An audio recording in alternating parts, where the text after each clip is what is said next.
We now come to the backbench motion on UK membership of the European Economic Area.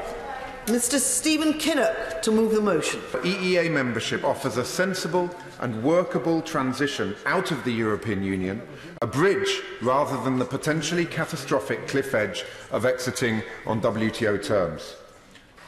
Given that the EU treaties will no longer apply to the UK at the moment of its departure, pursuant to Article 50, therefore, and given that the UK is not one of the three EFTA signatories, it necessarily follows that at that moment, on the stroke of midnight on the 30th of March 2019, it will also cease to be subject to the provisions of the EEA agreement.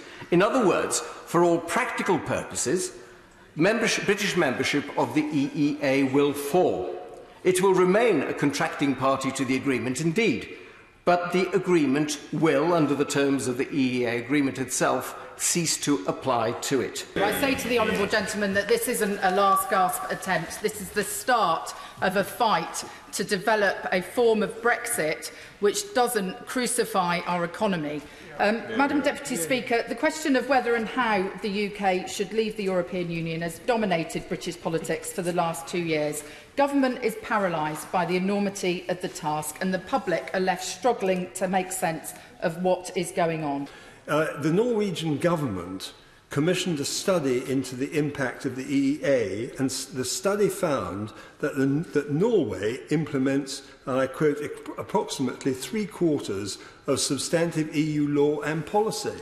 So I think that itself makes a mockery of much of what the honourable gentleman was saying. Furthermore, the cost of the EEA for Norway has increased tenfold since 1992. And furthermore, there are nearly 12,000 EU directives and regulations implemented through the EEA agreement, which have changed Norwegian society in a significant number of areas. There's no doubt about it that the primary reason for staying in the single market through the EEA is that, frankly, it is the principal way that we can retain the economic benefits of our membership of the European Union whilst we are outside. Some suggest that we could do this through a free trade agreement, like the agreement that the EU has negotiated with Canada, but that will take years to negotiate.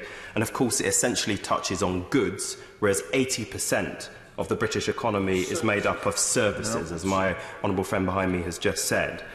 The motion that we have debated today claims that for the UK to withdraw from the European Economic Area, it will have to trigger Article 127 of the EEA agreement. As I have already said in a written answer on the 12th of September, when we leave the EU, the EEA agreement will no longer operate in respect of the UK. The UK is only a party to the EEA agreement by virtue of our EU membership, and so the government's legal position is clear. Article 127 does not need to be triggered for the agreement to cease to have effect when we leave the EU.